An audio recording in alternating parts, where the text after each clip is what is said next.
Hello, welcome to another video on my YouTube channel. So I have a small request to each one of you. Kindly go through the complete video before commenting. Recently, I came across a beautiful YouTube channel and that was mostly on politics and talks. And I just happened to read one comment and that was so abusive. Forget the language, but still, even without understanding the complete idea conveyed by the speaker, this particular commentator, this subscriber or listener just wanted to take one word and one line from the video and abuse the speaker. So I don't think that is a very good approach from the part of language learners specifically. So I want my subscribers at least and the subscribers of all the other YouTube channels, if you're interested in language development, not just English, pay attention to the complete video. And if you don't have the interest or if you're not having the time to listen to the complete video, don't go to the act of commenting, because there'll be a lot of points conveyed by one particular creator. All right. So not only you're misleading yourself, but you're misleading other people also. And most of the creators, they go to the extent of researching and finding out points behind every strategy given, especially on language development skills and things like that. So I hope you listen to the complete content here also and then comment. I know that my subscribers are doing like that, but still just a reminder. Now coming to thinking in English. How do I think in English if I don't know English? I understand that. So this is for beginners, okay? So you are not a baby. Babies, of course, will have to be taught some words and then they will have to be taught what are prepositions, or children will have to be taught such things. Even as adults, we keep recalling and we keep memorizing on all these parts of grammar. I always ask you not to learn grammar separately. You need to learn it from the context. Now, coming to thinking in English, you will be knowing a few words in English like chair, mat, cat, bat, all these words you'll be knowing. It's not that you're just out of the cradle. Make use of the words that you know. You'll be knowing at least 5 words in the English language. Yes. So suppose you're trying to develop your spoken skills in the language, then you need to just use 5 words that you know. Okay. Minimum. You'll be knowing at least 5 words. And try to express that in English in your mind. What happens to most of the beginners, listen to me very carefully, is that suppose I say cat, they'll first have the picture in their mind and they will have the word Billy.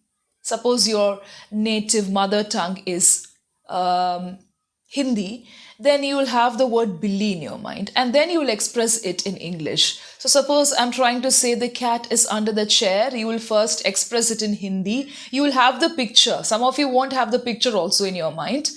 And you will just feel like telling Billy kursi ke niche hai. And then after that you try to express or at least translate and say cat, chair, under, it is. So it goes like that. The sentence formation is it's a bit of a problem for you. So as a beginner, what I'm trying to tell you is have the words in your mind, at least have 5-6 words, and you will be knowing prepositions. Cat is under the chair and you will be having a grip on one of the languages. So have the picture in your mind of a cat under the chair and then start expressing in the English language. Don't think in your mother tongue, because what happens is people go for word to word expression, which is wrong. That is wrong, because you will fail to get the flow of the new language that you're learning. Suppose I'm trying to work on the German language. I cannot use English to learn the German language. Of course, we do that and we have been doing that from the school days, since the college days and school days, but that is wrong, because there the basic requirement is to treat most of the languages as subjects, not as language. The minute you start approaching a language as a language, then you will understand the difference, because you have to work on the spoken part. And please get me right. Just think, have the picture in your mind, and that to avoid using your mother tongue. Try your best and then start expressing. Most of the times as beginners, till you get the flow of the language, do not express in your mind in Hindi or Bengali or Malayalam and then try to express in English.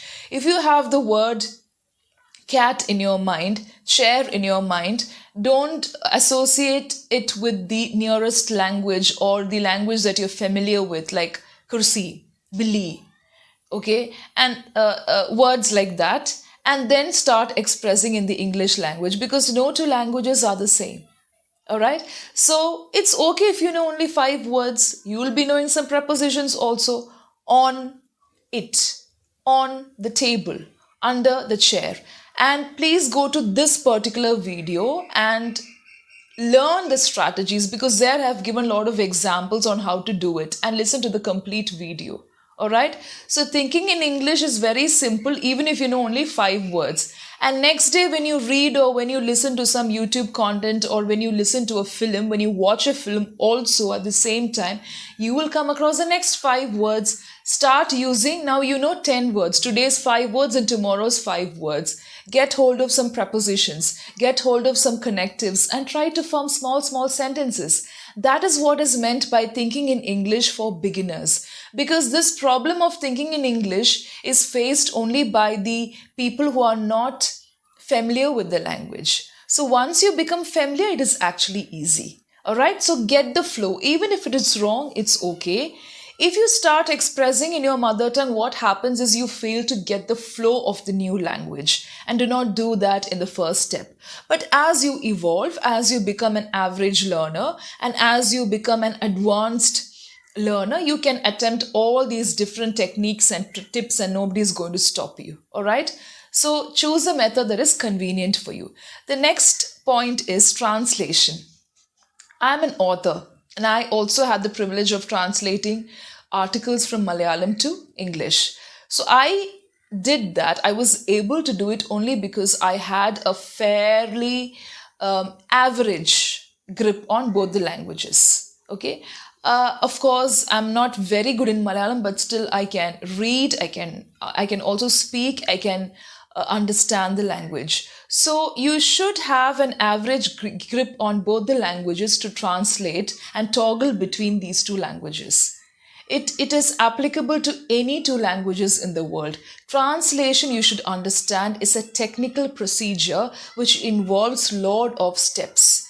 And as I told you, you need to know fairly, both the languages. The second thing is, of course, you need to know some sentences. You need to know the words. It is a play of structure.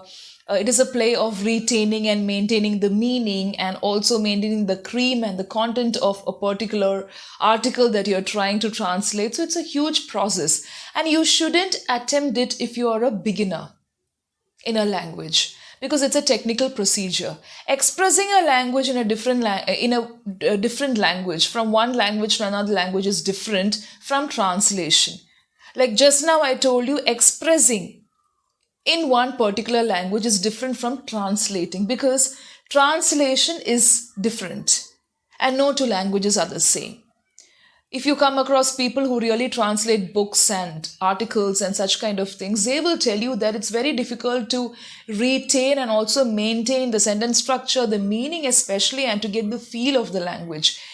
Every language will have its own soul and its own style, right? The rhythm will be there.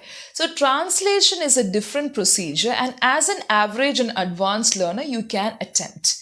You can try translating, because it will give you a better idea of the language and the rhythm and the tone and the flow of the language. That's okay. That is your choice. But if you actually misguide yourself, then you have to get the help of an expert. All right. But as a beginner, do not try translation. You can try expressing and start thinking in the language that you really want to develop, because you will get the flow.